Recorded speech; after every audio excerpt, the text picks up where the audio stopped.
para walang spillage at hindi siya basta-basta mag-e-erode kapag dinidiligan.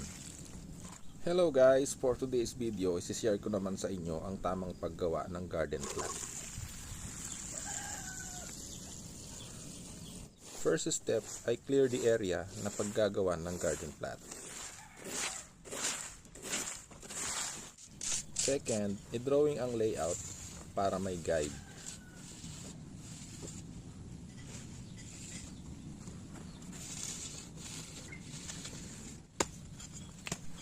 Then start na ng plowing.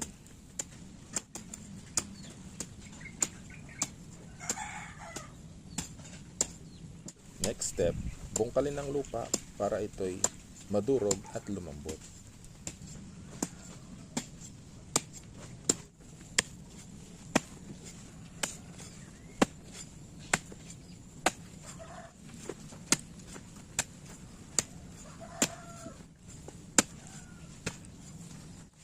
Tapos patagin ulit para madurog pa yung lupa at matanggal yung mga bato.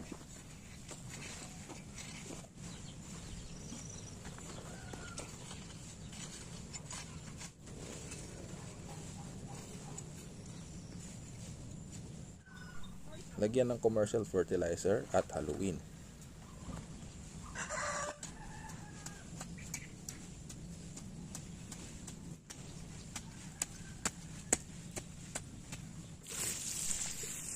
Diligan ng husto para matunaw yung nilagay na fertilizer. Tapos hayaan natin ito mabilad maghapon. Ang tawag dito ay solarization. Kinabukasan, lagyan naman natin ng organic fertilizer.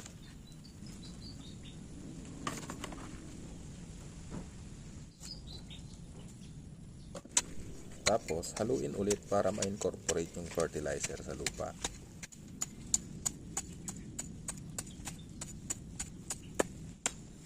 Pagkatapos nun, pwede nang simulang iporma ang plot.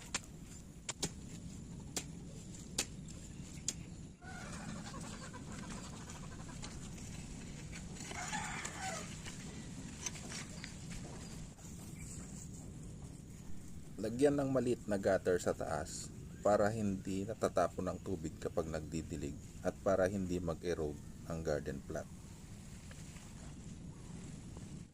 Tapos, diligan ng tubig na may halong mga concoction kagaya ng fish amino acid, fermented plant juice or fermented fruit juice para maging fertile pa rin ang lupa.